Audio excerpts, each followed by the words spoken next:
The chamber of the Galactic Council was a spectacle of alien grandeur, filled with delegates from every corner of the known galaxy. Each representative sat in a unique chair that accommodated their physiology, from the towering, crystalline forms of the Elzhan to the gelatinous pools that housed the thought waves of the Dren.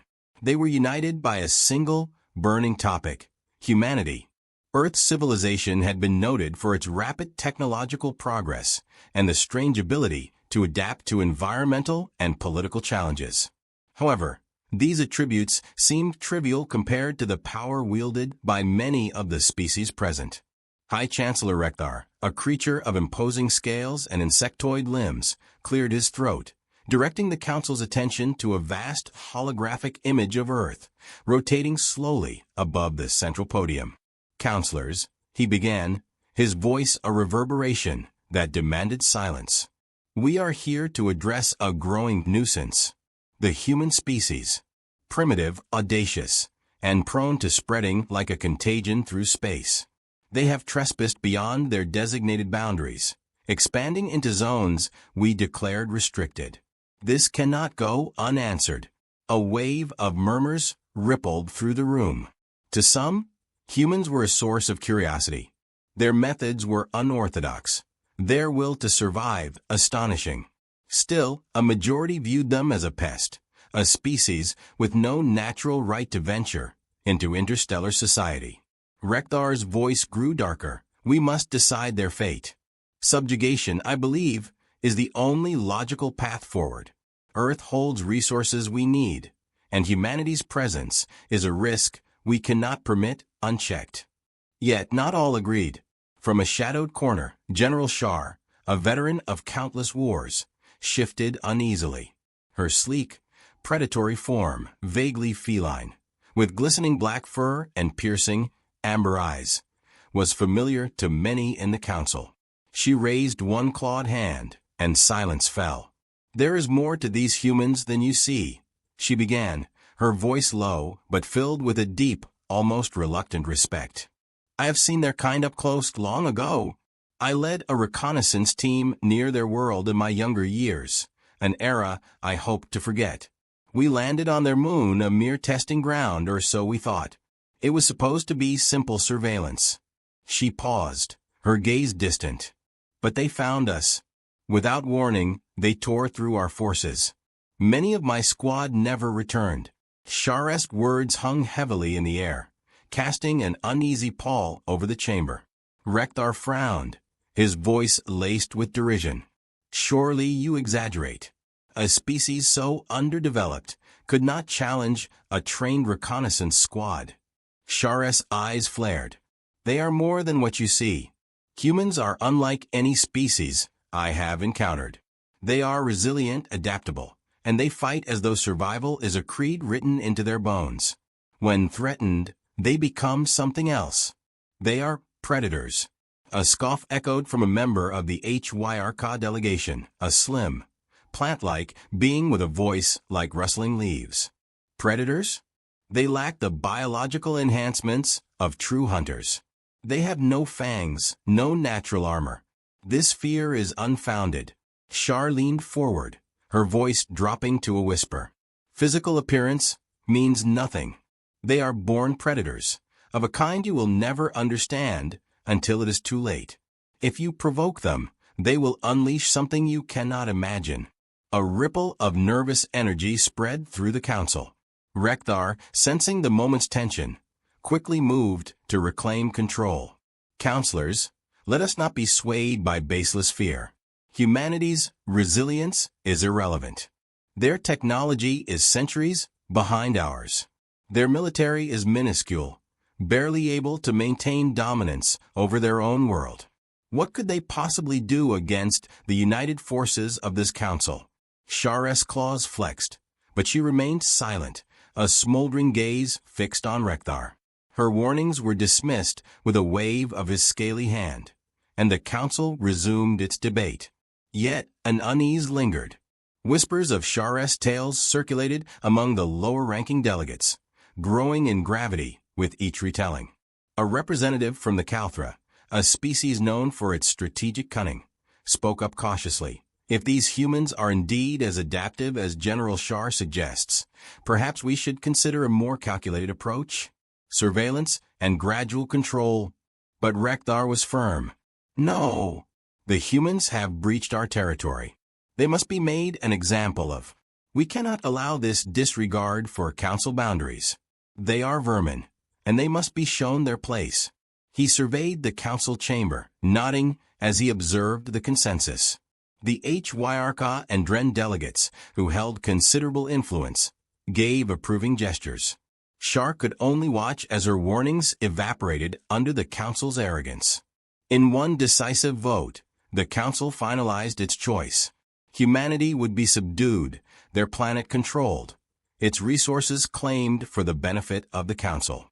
Rekthar's satisfaction was evident as he formally declared war on humanity, certain it would be a swift and total victory. As the council session drew to a close, Shar remained seated, her gaze fixed on the darkened image of Earth.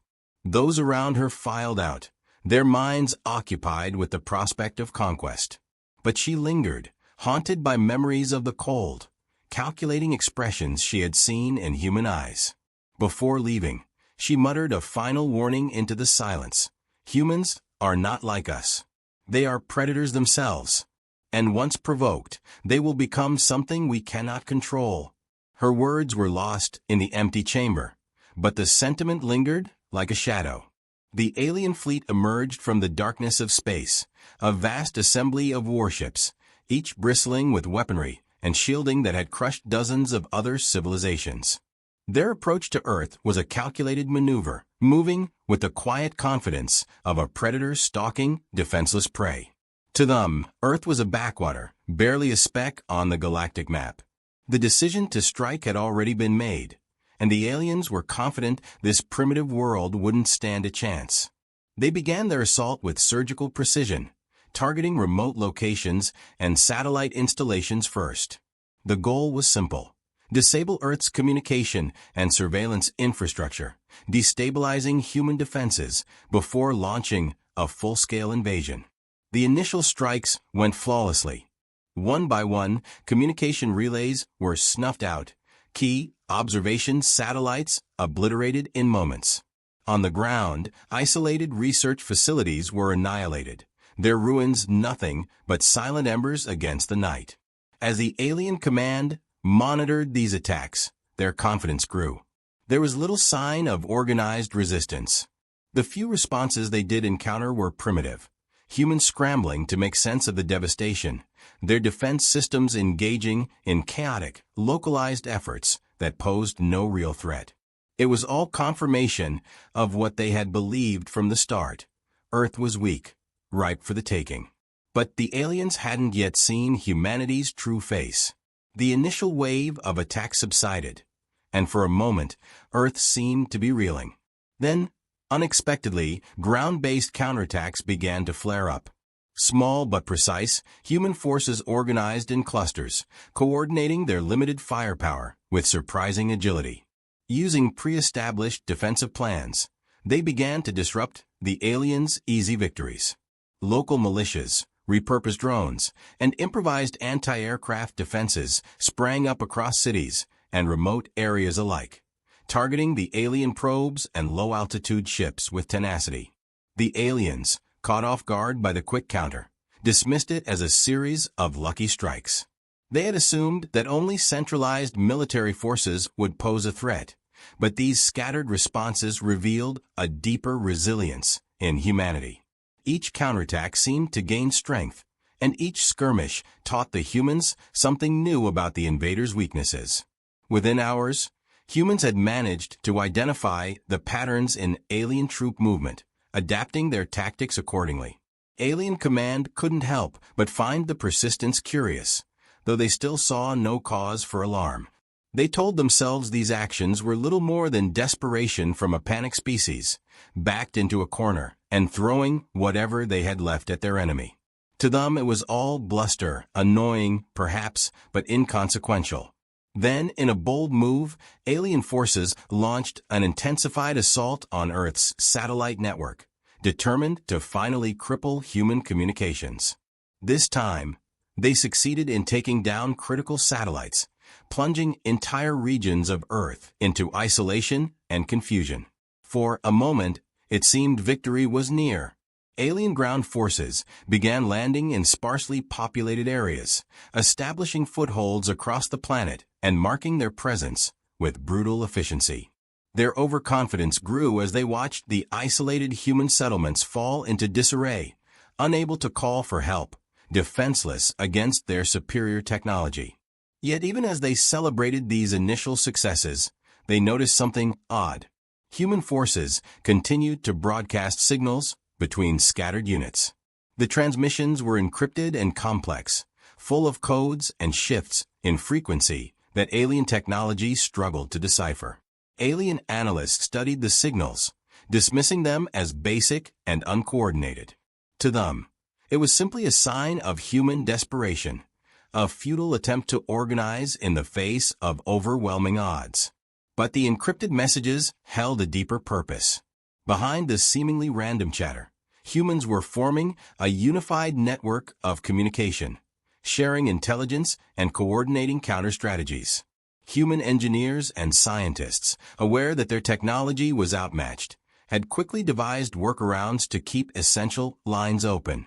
They used every trick in the book, switching frequencies, using decoys, and flooding the airwaves with false signals to confuse alien trackers. The alien commanders, still convinced of their superiority, failed to recognize this as strategic. From their vantage point, humans were merely chattering, scrambling to maintain a semblance of order as their world fell apart. What they failed to understand was that this network of encrypted signals was allowing humans to outmaneuver them in ways they hadn't anticipated. On the ground, the tide was starting to shift. Coordinated human forces began mounting small-scale ambushes against alien patrols, their attacks sudden and deadly. In urban areas, civilians joined the resistance, constructing makeshift barriers, using guerrilla tactics, and setting up traps that forced alien troops to second-guess every move. Each engagement turned into a drawn-out skirmish that drained alien resources and morale.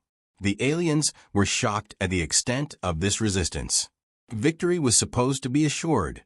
Humans should have broken by now. Yet, no matter how many skirmishes they won, humans kept returning with new strategies, pushing the aliens into defensive positions that grew more tenuous with every hour. Despite this unexpected pushback, Alien Command clung to their confidence. They had conquered countless worlds, species with far greater technological prowess than Earth. This was just a temporary setback, they assured themselves. They couldn't comprehend the possibility that they might have underestimated the humans on a fundamental level. As the hours passed, encrypted human messages grew more sophisticated, and the pace of organized resistance intensified. The humans had learned their opponents' weaknesses, noting where their shields faltered, observing how their formations operated, adapting in real time. Meanwhile, alien forces began to experience an unsettling shift in atmosphere. The enemy they had mocked as scattered and weak had transformed into something else, something organized, relentless, and undeterred. Alien commanders, still dismissive, viewed the increased resistance as an irritation rather than a threat. They prepared to double down, ordering additional strikes and focusing their firepower on human strongholds. But the humans had anticipated this, and with every passing moment, they countered with precision, using tactics the aliens hadn't prepared for. What had started as scattered acts of desperation had evolved into a calculated resistance, one that the invaders hadn't foreseen. As encrypted signals continued to move through the alien ranks, they were dismissed, written off as chaotic human noise. Little did the aliens know, each transmission carried instructions, updates, and the resolve of a species that would not surrender. The humans were no longer scrambling to defend themselves. They were preparing for something bigger. While alien forces remained oblivious, convinced of their impending victory, humanity was silently regrouping, recalculating, and planning their next move. They were ready to show the invaders what they had truly underestimated. And the alien command, for all its technology and firepower, was still in the dark. As alien forces solidified their grip on key areas across Earth, they received a rude awakening. From secure bunkers deep underground, humanity's highest command issued a single, decisive order: activate the Predators. These weren't ordinary soldiers. The Predators were elite, a combination of the most advanced military assets humanity had ever fielded. Some were augmented soldiers with enhanced physical and mental capabilities. Others were AI-driven autonomous units, sleek, unyielding, and highly specialized for warfare. Together, they represented humanity's last line of defense, and their most dangerous one.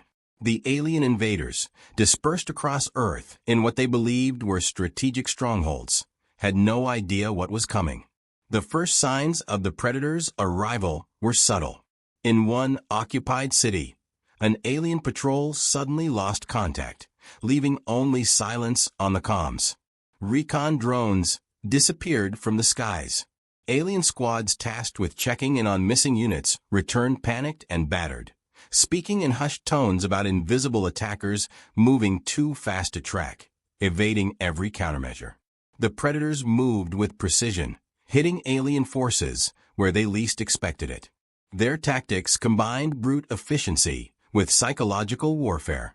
Teams of human soldiers, silent, calculated, and enhanced by cutting-edge cybernetic implants, operated alongside AI-driven drones that adapted to enemy movements in real time. These drones, invisible to most alien sensors, struck with deadly accuracy, leaving trails of destruction in their wake. The aliens, accustomed to dealing with less sophisticated foes, quickly realized that this was no ordinary opposition. Alien soldiers whispered to each other, fear seeping into their ranks. They began referring to these attackers as the Predators, echoing the warning that had once been dismissed. In their minds, humanity had shifted from a simple nuisance to something deadly and unpredictable, a force of calculated fury that defied their understanding of warfare. With each engagement, alien casualties mounted, and so did their horror. An alien regiment stationed in a quiet rural region experienced this firsthand. They had expected to see nothing more than scattered human civilians, easy to control or neutralize. Instead, they found themselves surrounded. First came the drones, whirring through the skies, dropping silent, targeted strikes on alien commanders.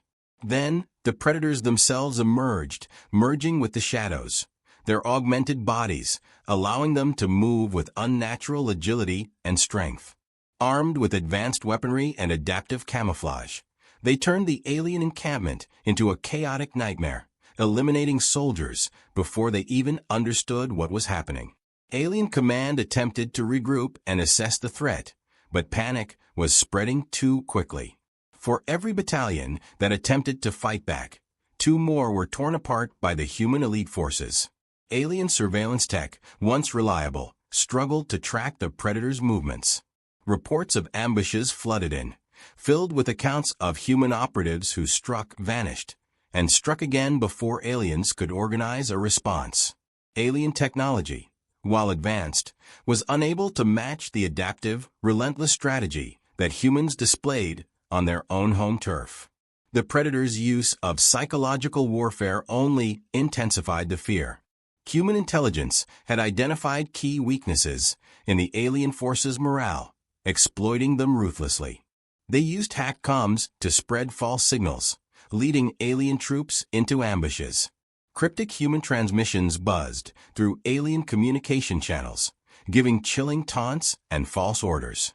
These methods were unnerving, especially to species and used to prolonged conflict with an enemy who could match them tactically and psychologically.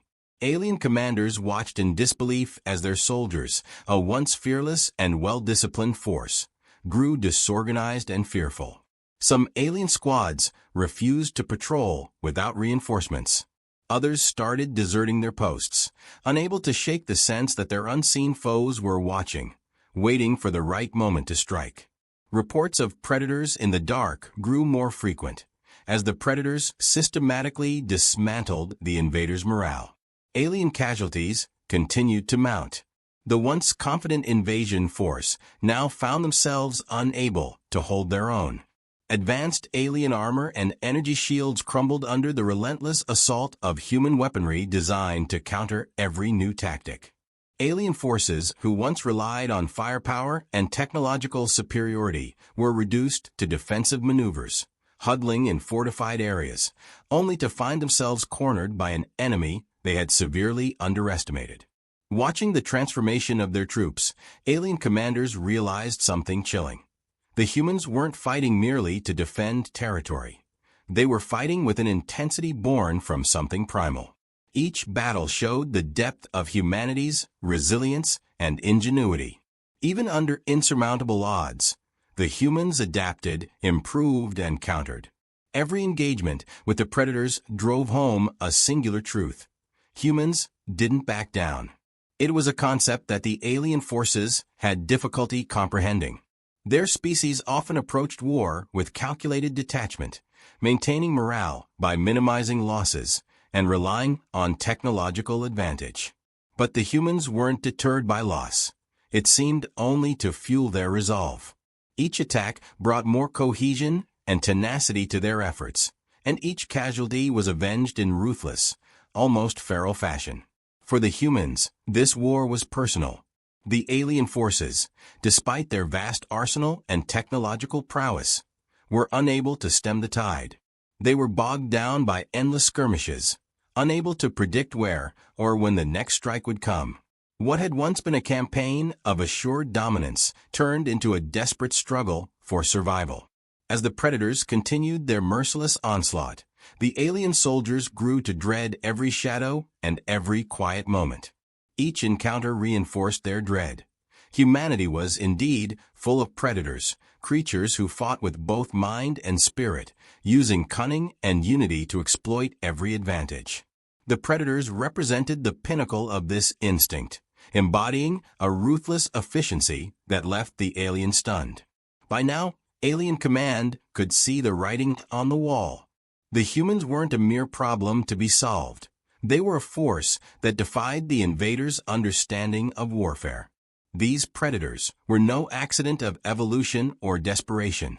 They were warriors, trained and born of a world that had shaped them for survival in ways no alien had anticipated. As alien morale reached its breaking point, commanders faced a bitter truth. They had dismissed humanity as a lesser species, yet here they were, routed, humiliated, and fleeing from a planet they had expected to conquer in days. What had started as a simple conquest had become a desperate retreat, and every alien knew that the humans, those relentless predators, would not let them escape unscathed. The invasion had gone from triumphant to disastrous. Alien Command, once poised for a swift conquest, was now scrambling to hold onto any advantage they could muster. After suffering relentless ambushes and constant harassment from the predators, the alien forces began a rapid retreat, pulling back from human-populated areas to fortified positions. Their once stunning technology now seemed to sputter against human ingenuity and willpower. Resources were nearly drained, supplies were running low, and worst of all, the morale of their troops had hit rock bottom. As they fell back, the alien forces sought safe havens, walled-off zones with defensive barriers and cloaked perimeter defenses. But safety was fleeting. The predators had no intention of letting their enemies regroup. Utilizing the full force of their guerrilla tactics, the human elite forces continued their pursuit with terrifying precision. They never gave the aliens a chance to rest. Some units infiltrated alien bases at night, leaving behind evidence of their silent infiltration to stoke alien paranoia. Messages scrawled in alien languages were left on walls, sometimes as simple as, "We are watching." Alien commanders found their communication lines breached, intercepted by human forces who'd send chilling messages to their ranks, feeding their fear. As the predators moved through the field, they executed coordinated strikes that devastated the alien command structures. Generals, strategists, and communications officers were hunted down, cutting the head off the alien war machine and leaving their ranks disoriented. Every move they tried was countered, and each retreat route was intercepted. It was as though the humans were 2 steps ahead, anticipating alien movements and setting brutal traps in their path. Alien commanders found themselves hesitant, second-guessing each decision, each order, haunted by the realization that every move might be their last. Panic was spreading like wildfire. In a last-ditch effort, Alien Command sent an urgent plea to the Galactic Council, detailing the extent of the human resistance and begging for immediate reinforcements. They painted a grim picture. The humans were not the easy conquest they had been led to believe.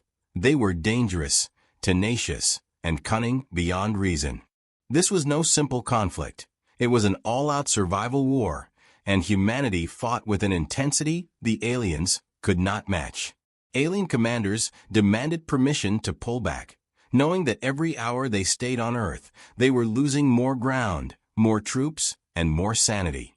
The council members, who had once laughed off the warnings, were stunned.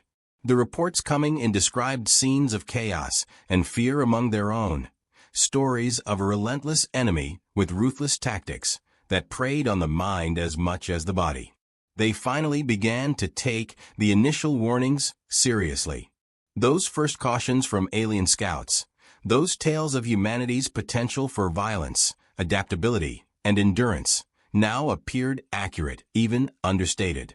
Humanity's fierce resistance and the unleashed predators were far beyond what any council member could have anticipated. The council was forced to face the consequences of their oversight. They had entered this war viewing humans as a minor threat, insignificant in comparison to the galactic forces. But the humans had exposed their underestimation as arrogance, and they had done so with brutal, undeniable effectiveness. Council members began whispering to each other about possible exits from the conflict, considering damage control and the staggering resources it would take to continue. Amid the council's deliberations, a chilling message appeared on their comm channels. Somehow, humanity had hacked into the secured lines, bypassing the alien defenses.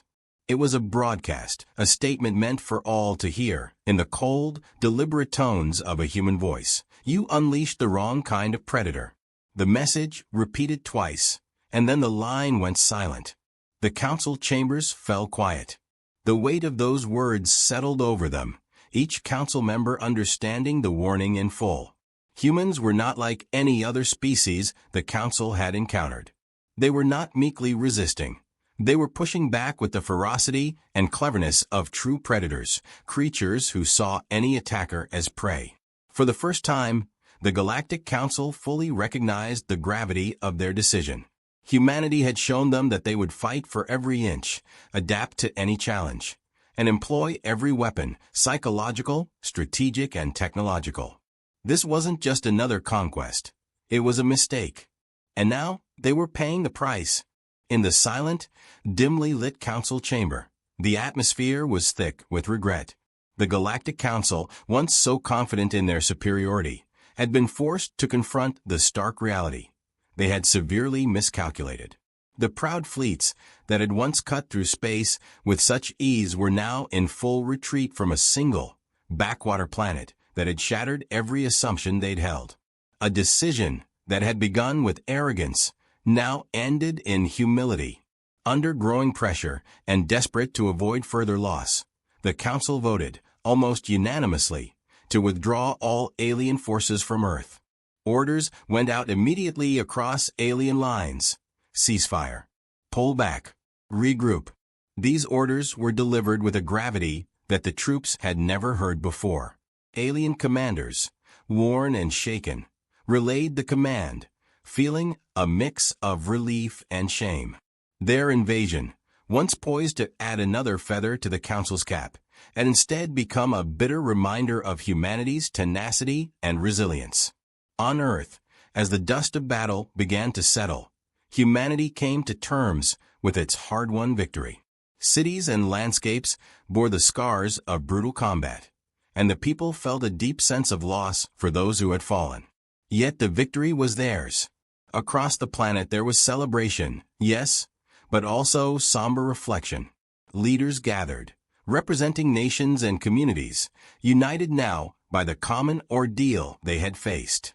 They debated their next steps, aware that humanity's presence was now well and truly known in the galaxy. They had proven their strength, but with that proof came the weight of new responsibilities and threats. Some leaders argued for isolation, while others saw an opportunity for alliances with alien races that might respect or even fear them. However, before any long-term decisions could be reached, humanity agreed on one thing. They had to send a message, a statement to the galaxy that would leave no room for misinterpretation. In a unified broadcast, humanity's leaders transmitted a warning across known space. The message was simple, direct, and laced with a quiet power that spoke to every race. Earth is protected. Enter at your own risk. This warning would soon spread from system to system, becoming a kind of legend in galactic circles. It carried a meaning that went beyond mere words, a promise backed by the memory of countless alien troops who had seen firsthand what humans could do. For those who received the message, it sent a chill through their ranks. Many would wonder who these humans were and what exactly had driven them to fight with such ferocity.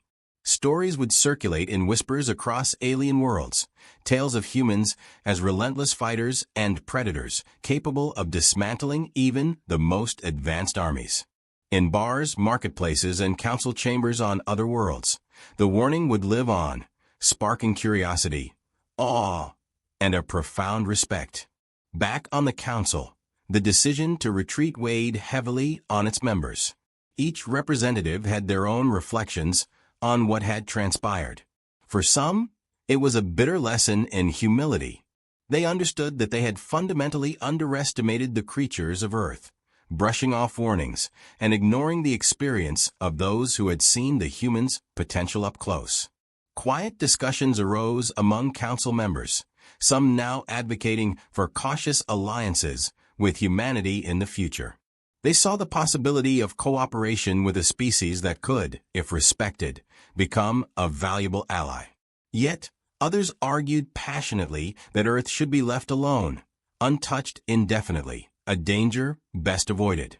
In their final deliberations, they acknowledged the profound shift that had taken place.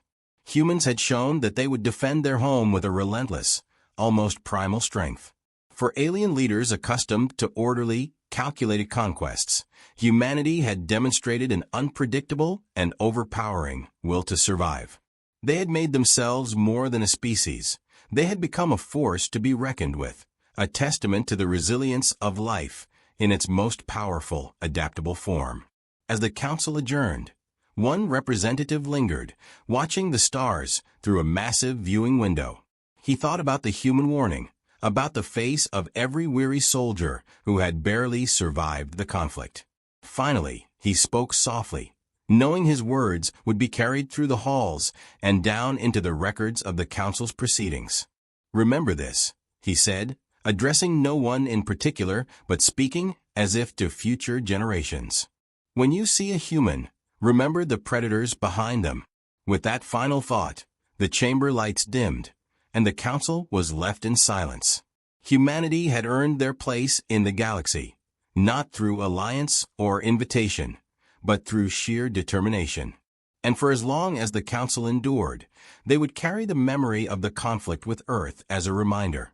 Sometimes, the greatest danger lies in underestimating those who refuse to be conquered.